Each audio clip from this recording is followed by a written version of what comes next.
In my last video or episode, I talked to you about the best tool, not just the best tool, but the notion that it's the tool that makes or breaks your content. I debunked, hopefully, that idea. But here, my focus will be on my recommendation for screenwriting software. Welcome, story lovers, to the Story Dude Show with your host, Jared Dean Winchester, bringing you another episode for the month of March 2024. So let's get right into it, shall we?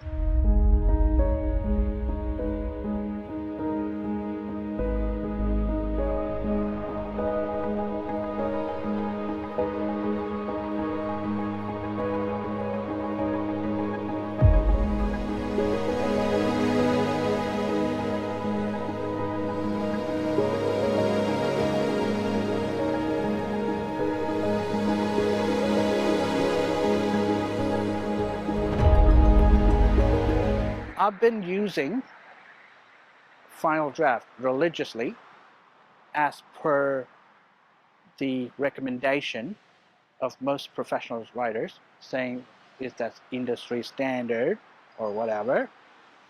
But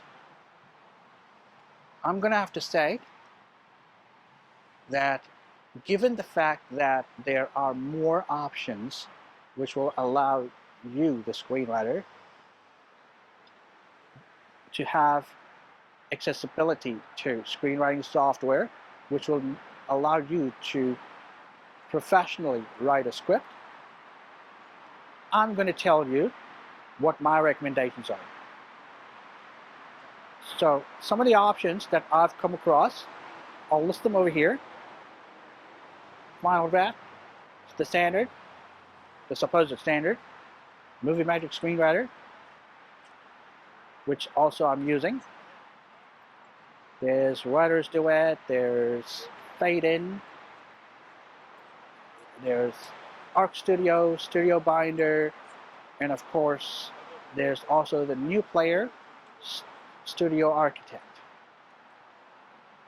My recommendation, before I give you that, I'm going to give you a little bit of history about why I went for Final Draft. Now, bear in mind, I purchased Final Draft 6, I think it was, when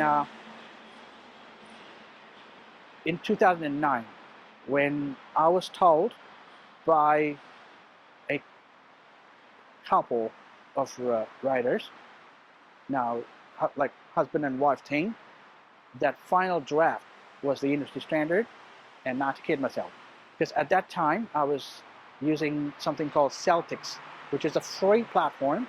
Now there's nothing wrong with that, but Celtics now, having jumped over to a subscription model, I'm going to recommend other choices. Now if you're not the type that wants to pay every year, but just wants to buy something outright, and use it straight away, forever, own it outright, that's what this episode is for. My recommendation out of the list that I recommended is Movie Magic Screenwriter, and of course Fade In. Now Fade In, I was looking into it, but truth be told, I wasn't too sure back then. Now I'm too sure now, because a lot of writers are demanding a mode where they want to work on their projects, work on their scripts without any distractions. That is a absolute valid criticism, or that's the absolute valid requirement to have. What that means is you want to be able to, without being distracted, focus on what you're writing on the page. And this means distractions on the screen, the elements on the screen. Now, a lot of these do offer that. They do offer that option. But in my personal opinion, Movie Magic Screenwriter, because it's less cluttery, And there was this one video that I came across, and movie magic screenwriter was being described as the Pepsi of the film world, which means it's a direct competitor to Final Draft. Now, I've been religiously on Final Draft up until version 12, because version 12 is what I've got now. What I'm going to do, get rid of it, and I'm going to replace it with Fade-In, the screenwriting software. Now, I feel that this is a much better option, not just for myself, but because I have decided to not aspire to work in mainstream cinema, because it's way too formulaic and you have restrictions on your creativity via the critics. Now, this is one of the main reasons that I still, to this day, criticize critics, because one of the other reasons that I started criticizing the critics is I just found out that to be a critic or to be working in Hollywood ain't got no need any qualification. You don't need a qualification.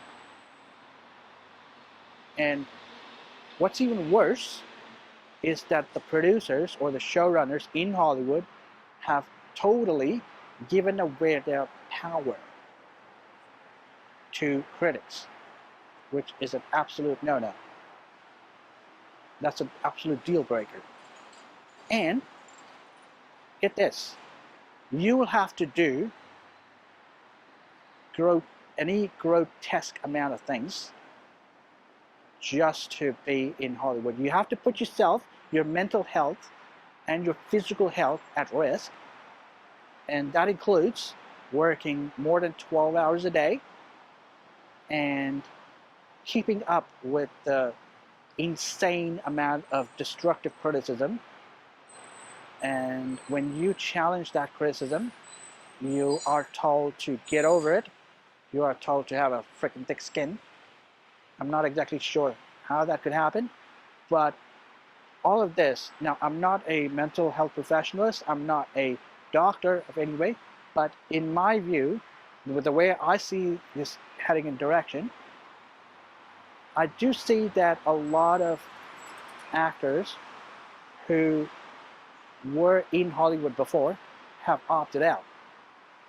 Example, Hayden Christensen, no longer making films. Andrew Keegan, no longer making films. We have,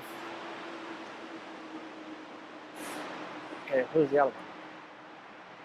Yeah, Corbin Alry. Now, he used to be in a few productions, but he stopped doing it. Now, I can see why, because it's the mental health, it's the putting at risk your physical health is what's causing the problem. And also the notion that you have to give up your day job to pursue your dreams. Now, you don't do that. You keep your day job like I am. Now, I'm trying to keep my day job while finding a way to finance my films, my next lot of films. Now, I will be finding a way to do this, but it's no longer worth it to aspire to work in mainstream cinema because of what I've listed, the reasons I've listed. So,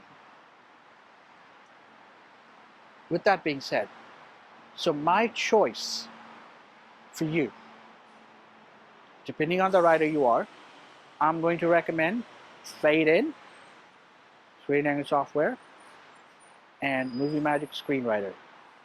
You can look at other options, web-based options, if you don't want to download the software, or if you want to be able to use any computer to work on your script. Any cloud-based software will do with similar feature set, and it also depends on you as a writer. What sort of feature set you're looking for, what sort of workspace that you're comfortable with, and what sort of, shall we say, what sort of workflow that you want. So with that being said, this is Jared Dean Winchester bringing you another episode for the month of March, also known as the Story Dude. Please like, comment, and subscribe. I post anywhere between 2 to 3 episodes per month, so be sure to check them all out. And as always, until I see you again, don't forget to turn that page.